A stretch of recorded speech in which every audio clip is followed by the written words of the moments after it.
It's my pleasure to introduce our guest speaker. Elizabeth Dembrowsky is the Chief Resource and Advocacy Officer for the nonprofit Elevated Access. Elizabeth is admitted to practice law in California, New York, New Jersey, Massachusetts, and Florida. She is a mom by choice and a mom for choice. Please welcome Elizabeth Dembrowsky.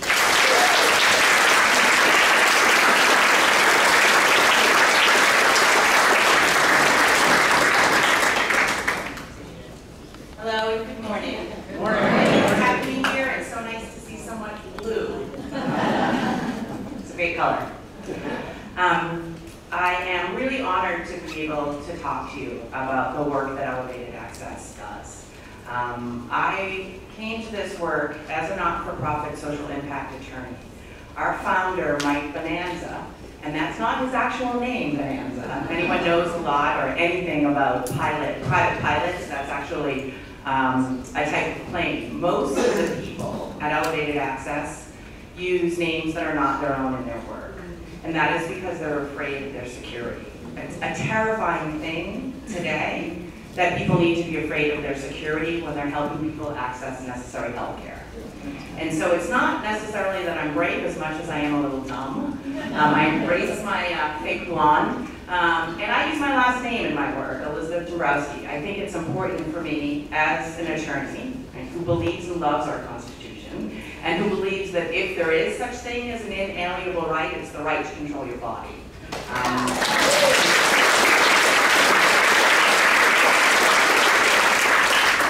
Sadly, I think that there are some current members of the United States Supreme Court who don't share that public understanding, and I think about them a lot, particularly because many of them have some of the same training I do as an attorney, and many of them grew up in a similar religious background. I was raised Catholic. And I think about some of these members, and I think about the fact that they are probably morally or intellectually perhaps both bankrupt in their decision making. And it's very sad for me, as an attorney and as a mother, as an activist, that this is the current situation for so many people in this country, that they don't have access legally to the care that they need and they deserve. So in February, 2 years ago, when Mike came to me, when I was running a small not-for-profit that I still run called Good Counsel Services, what I was able to do was help him get the organization started. He came to me and he said he was a pilot, he had one other pilot, and the two of them wanted to start a not-for-profit that would help provide care and travel for free for people who needed either abortion access or gender-affirming care. And I only take on clients at Good Counsel where there's a combination of two things. It's the leadership individual or the leadership team are ready to take on the responsibility of whatever social impact they're trying to do, and the moment is right for it, and that it's unique. Because there's so many great things that can happen, and I come from a lot of work in the Jewish communal work. That was most of my career in New York City, and we say you don't want to make Shabbat alone, right? You want to be able to do that in community and not necessarily create something new. But this was definitely new, okay? What is Elevated Access? Today, just 2 years after he came to me with this idea, it's 1,500 men and women across this country who have decided they want to volunteer to take planes that they have access to or they own to fly for free people who need access to care.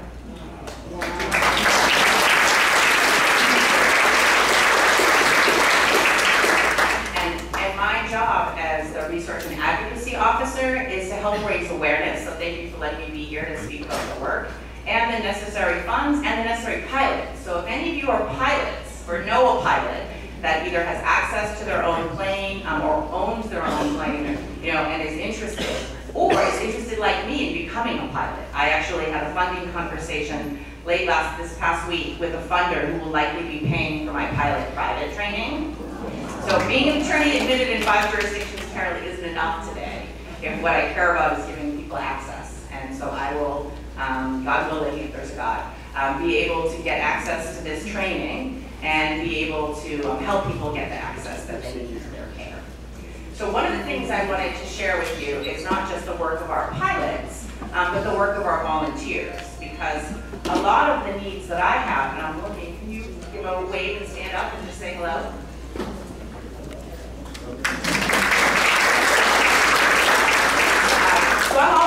volunteers. We have over 3,000 individual givers to the organization. Most of those givers have made donations under $100, and I want every one of them to be thanked. And so if you find yourself being, sometimes outraged, not at the State of the Union, but outraged in other aspects, and you want to take that energy and turn it into something good, please call me. I have tons of cards that I brought with me. I need volunteers to help me with this work, to let people know about what we're doing, to help me find other opportunities where I can speak. Today, one of our volunteers is actually speaking in Fort Myers at the National Organization of Women's chapter event. So if you think that you have what it takes to speak publicly about our work, learn more from and with me, and please help me spread the word, because we're a tiny organization, but we're mighty, and we're growing, sadly and importantly, right? And this is, I've never felt these two emotions so continuously for such a long period of my life, outrage and inspiration. And I think I probably have that a bit in common with you in your activism, right? It's frustrating when we look at how things are, but it's also inspiring to look around, particularly this room, and see people who are like-minded and willing to give their time and resources. And resources are important also. So please don't think that the organization runs on its own just with its volunteers. If you're in a space and in a place financially where you want to be making a financial gift to the organization, we are a 501c3 tax-exempt organization, and any gift that's made to support our work is tax deductible. And if anybody wants to plan gifts, I'm always excited about that, because I think legacy is really important. And I'm always grateful for the different forms of support we have. So it's not simply financial, as I mentioned, it's time and it's access to pilots. But one other thing that I'm always looking for when I speak is partners, partner organizations. And I'll get into talking a little bit more about our work for the slideshow, but I just want to say something, because you may know someone, it may be a niece, a nephew, a friend, a child, a grandchild even, or maybe yourselves are working in these spaces. But we are not the healthcare providers. A lot of people describe our work and they say, oh, you're like we're the free Uber of the sky, right? We are helping people get from one place where they cannot get the care that they need and deserve to a place where they can. We are not the care providers. What we always look for is to supplement what's happening and to be an add-on. And that's something wonderful that Mike did when he started the organization. He is not like me. I tend to be a bull in a china shop. He is thoughtful and careful and thinks before he speaks. I don't know if I've ever done that. And one of the things that he did was listen. So he started with the Midwest Access Coalition. You'll see a slide hopefully later in the presentation. And he learned from them about helping in ways that were needed. And so that's what we do. We help in ways that are needed almost exclusively through free flights. We also have been flying people commercially, because sometimes, I was talking to someone about this earlier, it's just not practical to go, if you're here in Florida and the care you need is in Seattle, Washington, to do that by a private plane is really just not an easy way to be able to travel. So I'm expected to raise from my mouth to the ears of the Almighty, we be there and listen and help me, $400,000 for the commercial flights that we have already put money towards in the first 2 months of the year and what we expect to. But we also are looking for the pilots to supplement it. And sometimes it's not just a matter of distance, it's a matter of weather and timing, and sometimes it's emergency care that's necessary. And the last thing I'll say before I start on the slides is that you probably have all been following the news. I actually have a very slim news diet. It helps with my blood pressure, it helps me be present as a mother. And I really, sometimes I do not know what's happening, because I need to know what I need to know for work and for life. So if there's a hurricane coming, I should know. But also, one thing that I couldn't escape knowing was what was happening and is happening in Alabama for people that are trying to have children. And one thing that's really important about the reproductive justice movement, right, is it's not just access to abortion care, it's access to the care you need if you want to have a child, and what that means for you to have the dignity and support necessary for you to be able to be the best parent you can be under the best conditions. And so it was really sick and sad and outrageous for us to learn about it, but very quickly our team got together, we had a couple meetings about what it would look like. And just on Thursday, I had a call with our pro bono law firm out of Chicago, Perkins Coie, if anyone knows that. They're part of what's called the Abortion Defense Network, and they were helping me think through embryos and what it would mean to transport embryos, and what it would mean to help couples that need access to be able to have children, to be able to be in a place where they can do it. So our work is holistic. We cannot and are not trying to boil the ocean in 1 minute, right? But we are really thinking holistically about what it means, not only for the value of bodily autonomy, right, of people's ability to control the decisions made about their own body, but also what that means for us as we think about our community and growing in the right ways a next generation and being able to support that. So thank you for the slides. This is Elevated Access, and I'm really pleased to be here. And if you like the logo, great. I have some buttons, I have some bumper stickers, go ahead and put them on your water bottle, wherever you want them to be. Please help us spread the word and the branding, right, that I'm learning all about. So, and you can see for yourself, our mission and our motto, and I will be referencing it throughout my talk, but it's important for you to see and read those words.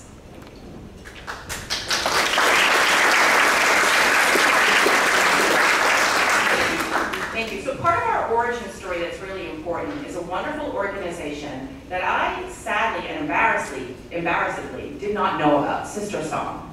So the movement for bodily autonomy as it relates to abortion is not new, right? This was something I didn't know about, having been raised Catholic and not learning about, it wasn't until the 1850s that that Catholic hierarchy really became anti-choice in its decision-making. A lot of that was because of the movement of most of my ancestors out of Europe towards America for more economic opportunity. And the church needed folks to be working their lands, and so then made it more official, their dogma and doctrine about forced births. So they had more workers. But what I didn't know when I learned about reproductive rights and the movement to reproductive justice was Sister Song. So if you don't know about this organization, I really encourage you, because it is a group of Black American women and women of color, that some of whom are also indigenous to the United States, who have done the work and been there in the reproductive justice movement. And a lot of the times, a lot of the highlights is done on people who look like me. And I think it's important for us to know our history and to know how important it is to think about reproductive justice and who it affects.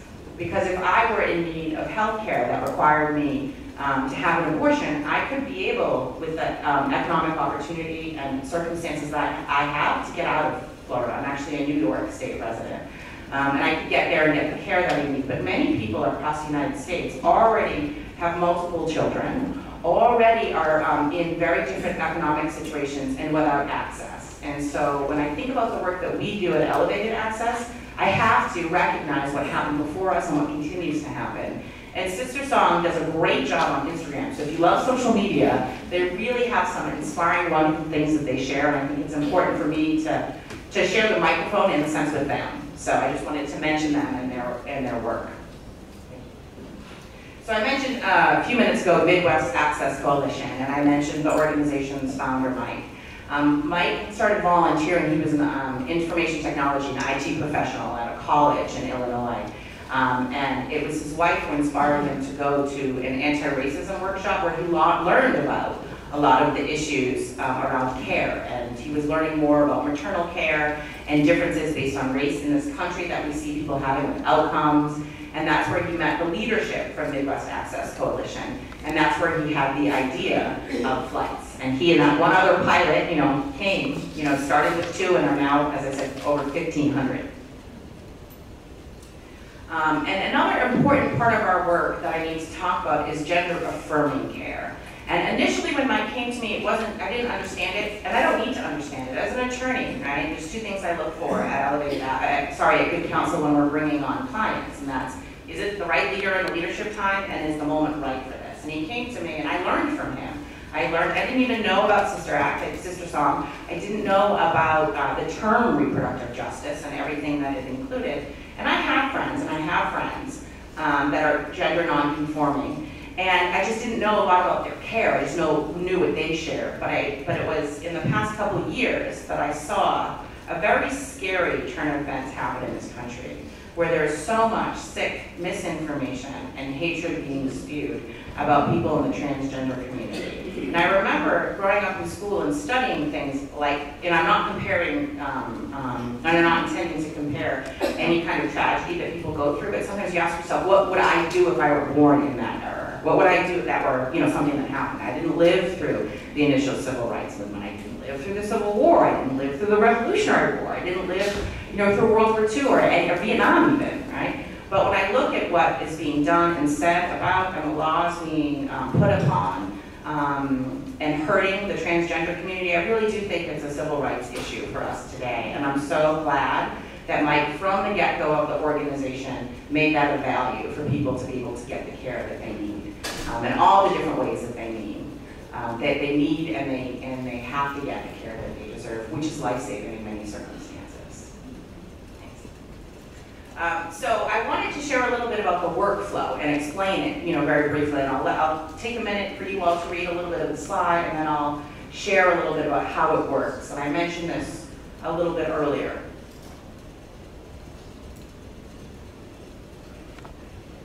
We have a network of organizations across the country that come to us when they need to have travel care. And so they put in a flight request. Sometimes for the gender-affirming care, it's a self-referral, right? Because the organized world doesn't have the same history that those in the abortion needs have, in terms of history of organizing. And so they come to us with a flight request. We have 2 full-time flight coordinators, thanks to an amazing 2-year grant that we received, that reach out to the volunteer pilots to try to make it happen. And then they're able to coordinate care, and we try to protect first our passengers and their privacy. This is very important care that they're getting, and it's their business, not anybody else's. So we don't even tell the pilot who they're flying or why, just where the location is and whatever biographical information is necessary. And then the pilot will connect with the passenger to coordinate care, and we'll be able to get them from where they are to where they need to be, and oftentimes back. And so that's something that we do often. And we are flying them in airports that are small airports across the country. And this, again, is something I didn't know before I started this work. But you don't need the same level of IDs, which can be a barrier for a lot of folks, to travel on a commercial airline, right, as you would need to be able to go on a private plane. You don't need any identification. And so that's important for some of the people that we're trying to give access to, because they may not have IDs that they would need to go commercially. And then convenience is really important. And I know this now as I have taken my first flight lesson and now I'm pursuing plans to continue with my training and actually become a private pilot.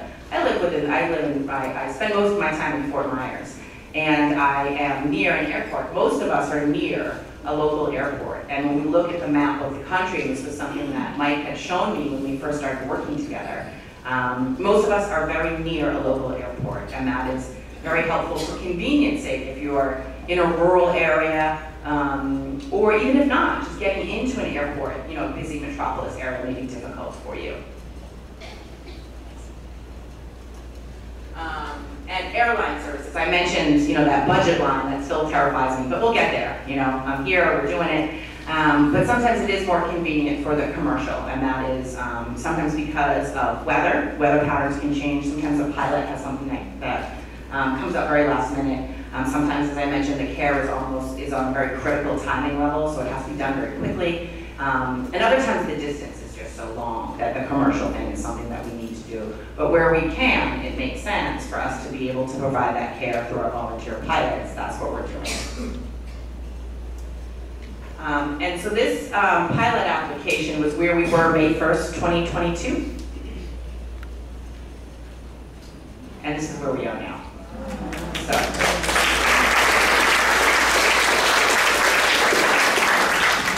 And just 2 weeks ago, I was lucky enough to be at the National Gay Pilots Association in Palm Springs. It was the first for me. First at the National Gay Pilots Association for sure, and then first in Palm Springs. It was a great excuse to be there. And in this day and a half that we were tabling with our booth, we increased our pilot roster, the active pilots, by 5% just in that day and a half.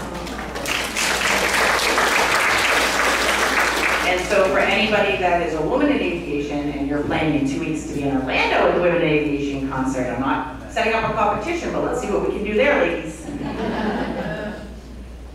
And so this is a little bit more about our statistics in terms of who our interested pilots are, those that have completed applications, and those that have been fully vetted. That number has gone up since that last slide was created. And it's important for us to know, I mentioned earlier about Mike Bonanza, and that many of our team don't use their legal last names because of security issues, We take our security very seriously at Elevated Access. And so it's not simply a pilot and their training that's important to us and that they have all the certifications necessary to be a safe pilot, but also that they're value aligned.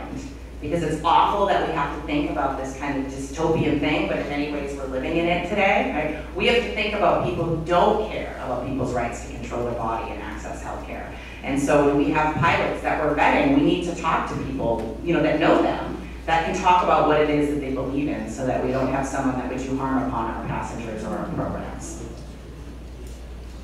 So these are some of the types of flights that we've done, and I mentioned, in the second column you see the people without the TSA accepted identification.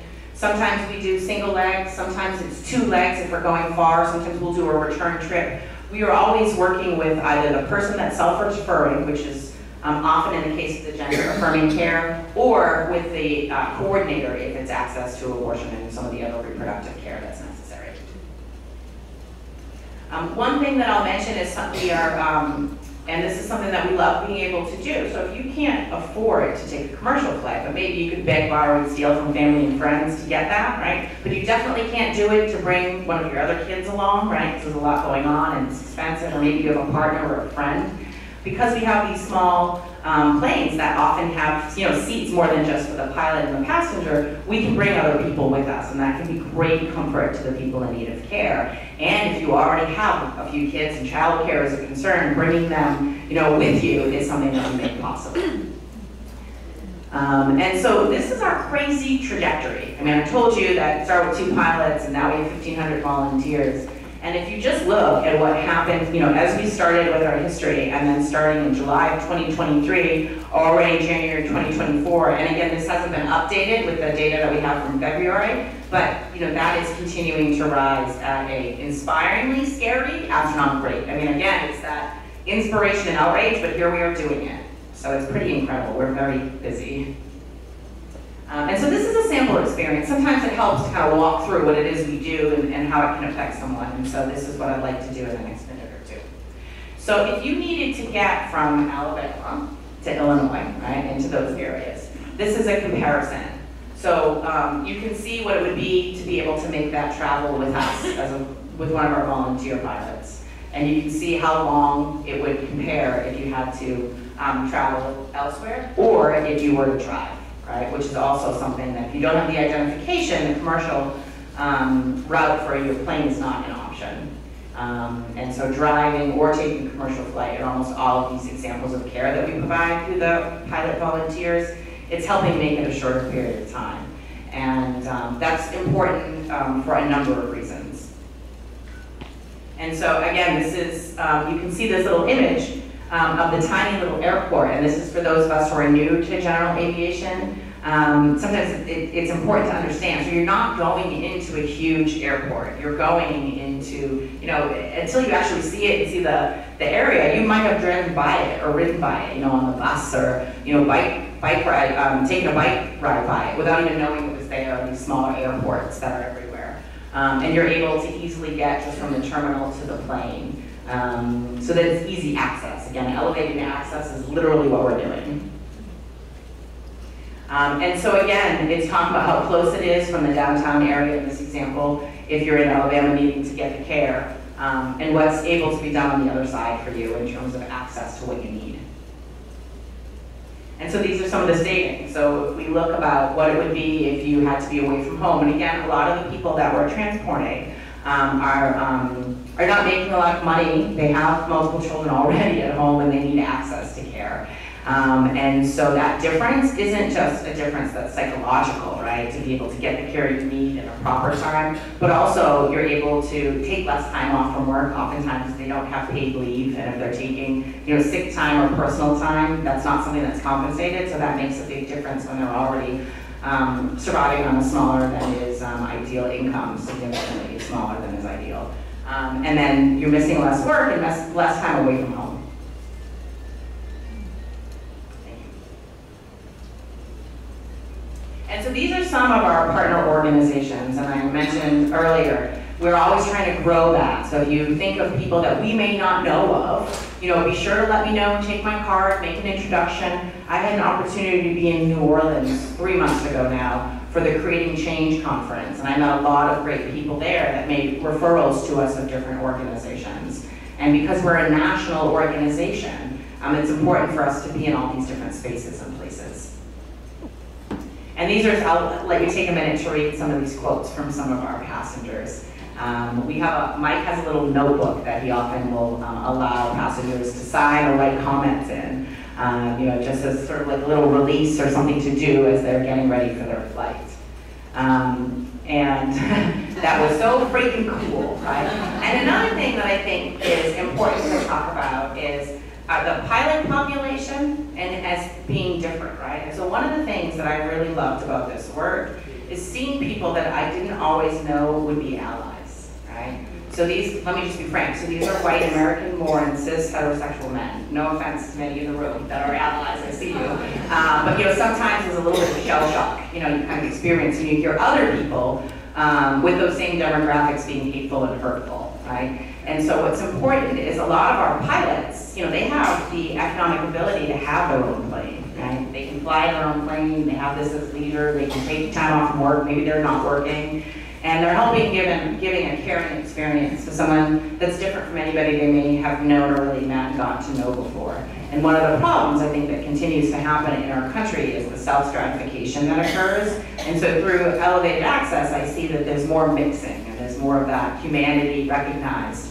I do a fair amount of asylum work also outside, and a lot of my clients are from the country of Nepal, and we usually start our conversations with that comment, for those of you who know yoga, namaste, right? And when I learned from one of them that concept of, the recognition of divinity, between and within us, I think that's a great thing that elevated access does, when it brings people who wouldn't otherwise necessarily be in the same plane, together in a small one.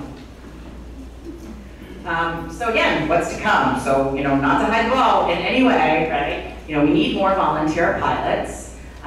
We are creating creative solutions. Now this slide was 2 months ago before we knew what was happening in Alabama, before we had, I think, 6 different meetings about, what that could look like, right? We're constantly thinking about things that are happening and how we can better serve the country and people who need care. And we're also talking about, and this is one, if anyone has access to multi-million dollars, please let's talk, okay?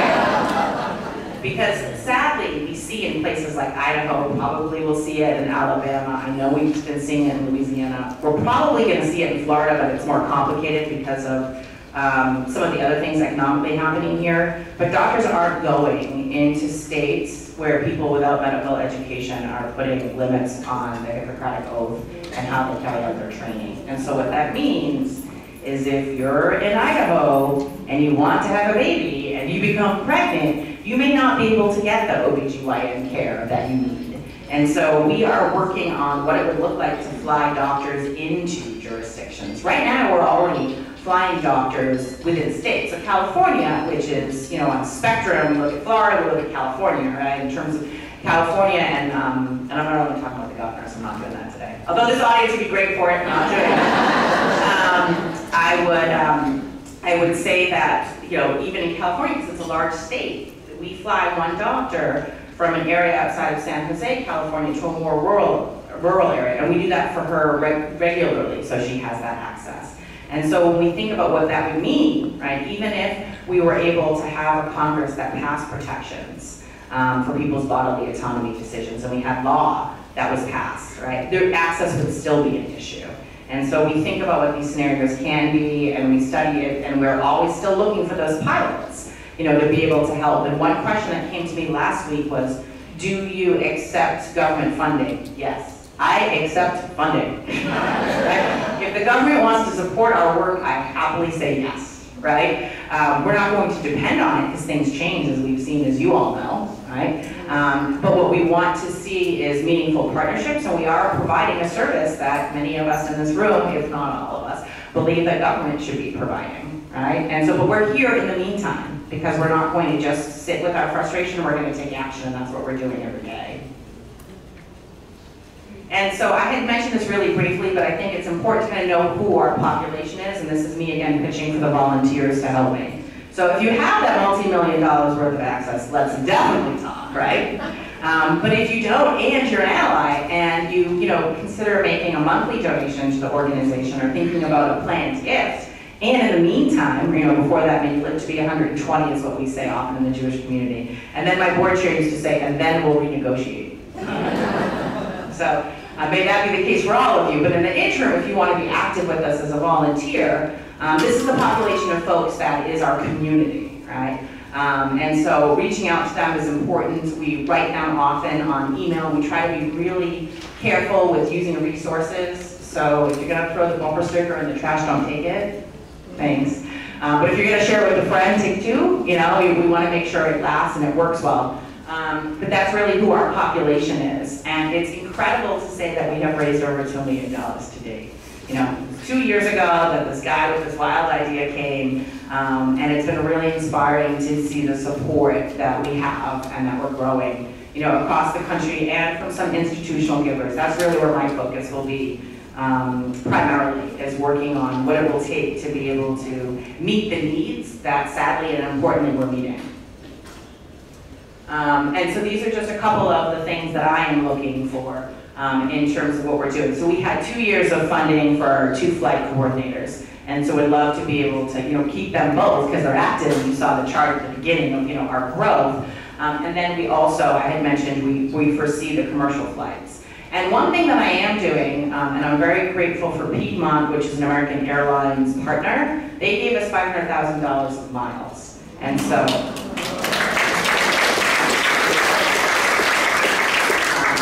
I don't want to leave Delta or United or JetBlue or anybody else out there. So, if anybody, works with or did work with any of those airlines and has folks that you think we should talk to, gifts in kind are really appreciated. And so that's something that will help us, think about what that means. We're also thinking about our partners and having them help participating in some of the fundraising. And that's important that we create this cohesive movement where we're all partners together in solving the issues. And so I am open for questions and able to speak later, but I also wanted to make sure I do not get off the stage until I make somebody a little bit financially happier. So, but you have a question? Well, I guess. Okay. It's more like a something. Sure. Yeah, please. So, what's your name, by the way? Cindy Galatro, Cynthia. Okay. Thank you. I've been in Marion County for 40 years, but in the villages for close to 3. Okay. Wasn't even active as a Democrat, but my mother, who's just turned 91, got me interested. Mm-hmm. So, you had me from hell up. You had my interest.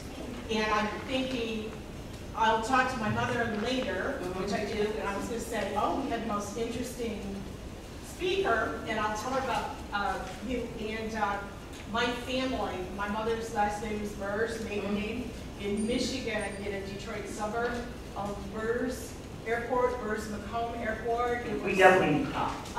Yeah, it's gone now, but my family are all Democrats, and they like to do things, and they're from an airport family, so hopefully I can.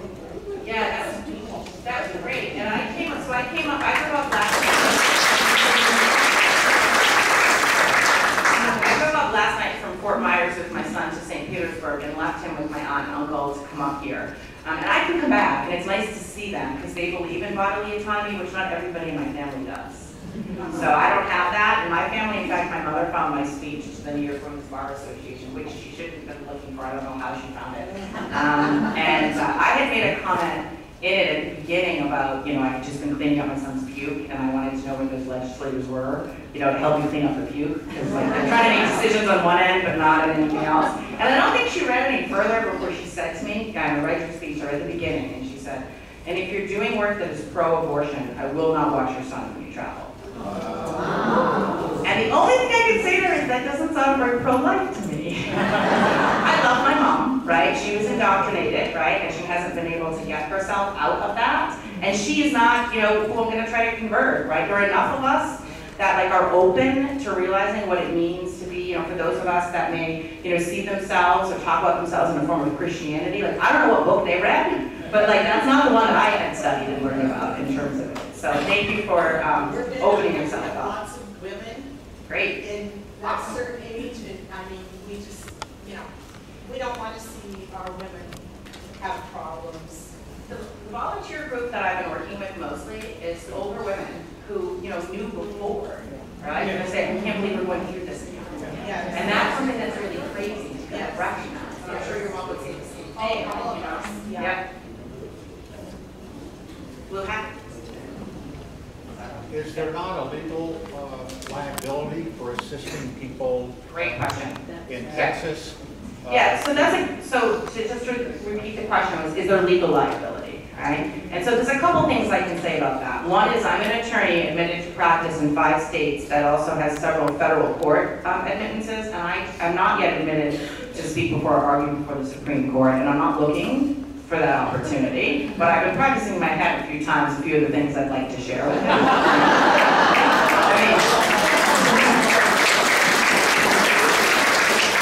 But like my mother, some of those folks are, you know, morally or intellectually bankrupt, right? And I'm not looking for that fight. So I actually, at the organization, don't call myself the lawyer of the organization, right? I have this kind of weird chief resource and advocacy officer, because we don't want to make ourselves more of a target than we already are. But my understanding, and I work with a group of volunteer lawyers, is there has not been a constitutional law that's been put forth that would in any way limit what we're doing, right? You have a right to travel between states. That's something that has been settled, right? And I see some nods, maybe there's some folks that are, you know, are attorneys that have read the Constitution, have read some of the decisions, right? That's a very long accepted ability to travel between states. And so what we're doing is helping people get care. Some of these like vigilante laws that they're trying to put forth in different counties and whatnot haven't stuck. But what they are, and this is the thing I need to let you know about, just because a law is not constitutional doesn't mean it won't terrify people to not get the care they need. And so that's part of what I also need to be doing, right, is telling people that, you know, these people in this jurisdiction may be trying to do something, but that it isn't going to be something that somebody will be found criminally responsible around. They will try. However, right, what my boss and I talk about is protecting our passengers and our confidentiality. So we put things in place so that if you're a pilot, you don't know who you're flying, just like if you were a commercial pilot, right? If I'm going to travel from Alabama to Illinois, and I am going to take a commercial flight on United, they don't know why I'm traveling. Right? And so there's part of that kind of built into our work. So we put safeguards in place, but our pilots are real heroes. Because all you need is one overzealous sheriff in some community, right, to try to stop it. And that's why we're really careful about talking about our work. And so we're like under and above the radar all the time, and it's a really confusing space to be in. But in terms of any law that I've read or someone sent me, you know, and I welcome you if something comes up, because I want to be ahead of it. I always want to be proactive, not reactive to these kinds of things that are happening. Okay. Thanks. Yes, okay, awesome question. Donating miles. Yes, that's something that we just started to do. And so what we're probably going to do from the start is for any of the staff or volunteers that go to a conference, do it that way, because we want to always protect the anonymity of the passengers. But there are some of the airlines that allow you to donate miles to a charity where you wouldn't know who your passenger is. So we've been doing that. So yes, if you're interested in and able to donate miles, we had someone who donated Marriott points, right, for people who might need to stay. You know, definitely take my card and be in touch. I like your t-shirt. Thank you. Amazon.com. Make America think. If that's possible. Right? We're at it. We're doing it. We're trying. A quick question. If we wanted to donate money, I'm old-fashioned. Yes. I like to write a check. I will take the check. And I forgot the check today. So do I mail it to this address? Yes, thank you. So there's an impact report that I have left with a P.O. box on it, and so we all work virtually, but the organization is in Illinois. And my follow-up question is, do you share with other organizations? No. So I come from the fundraising world. I went to law school at night while working full-time, and I've been in fundraising, and I protect my people. So the most that we'll ever do is send out, and we haven't done it yet, but it's something I'm open to, is send out an email from our list letting people know about another organization, but we won't sell or rent our lists. We will buy and rent lists, though, just to be clear.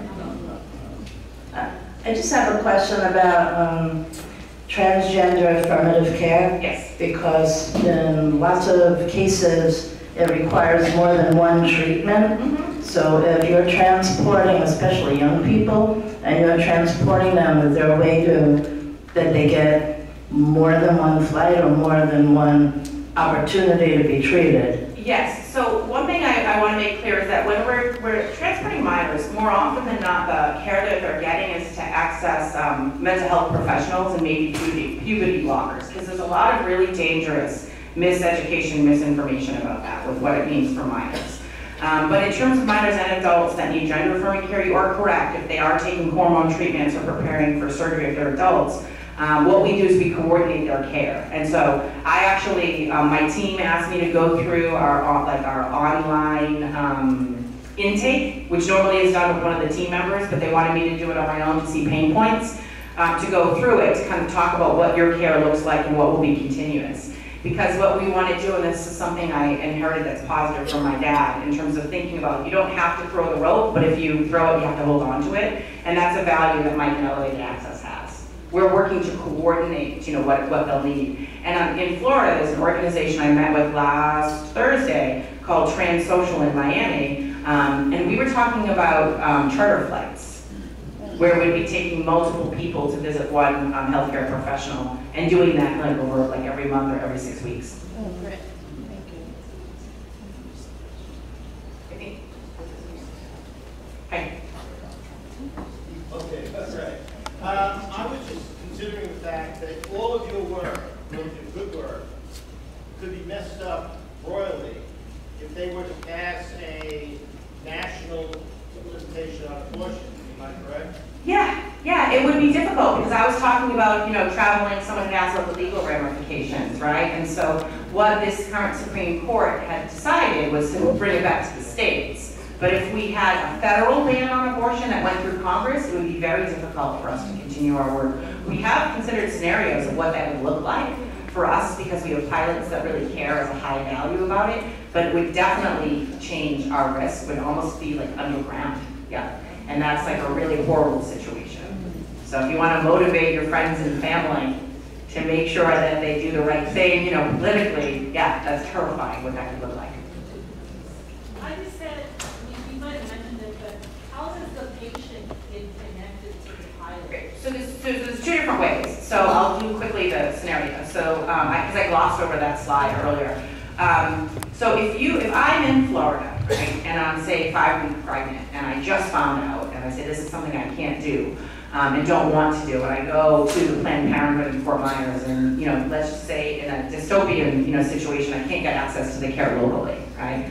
That Planned Parenthood in Fort Myers would call Elevated Access, and say, hey, we have an appointment for Elizabeth, and it's going to be in the state at this time, can you get it? And that's something that's also hard about our work is most of the folks that are flying other people. So there's great organizations that will rescue pets, that will take military veterans to see different memorials, that will take cancer treatment. Most of that stuff is more planful, but in the need of an abortion, it's an urgent issue and nobody wants to wait. I mean, whatever people are misinforming about, nobody wants to make that difficult decision later, right? And so we have a very short turnaround time. If you need the gender-affirming care, and somebody had asked about the coordination, there isn't yet that infrastructure because it's still relatively new in terms of the medical professionalization of that. And so sometimes it's people referring and say, hey, I have an appointment I want to make, and it's sort of what comes first, the chicken or the egg.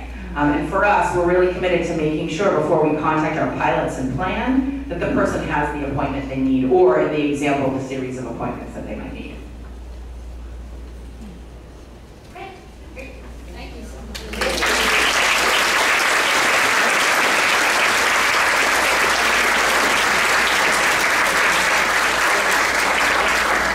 Thank you for the work that you guys do. It's astonishing. As a fabulous parting gift, you get a club polo.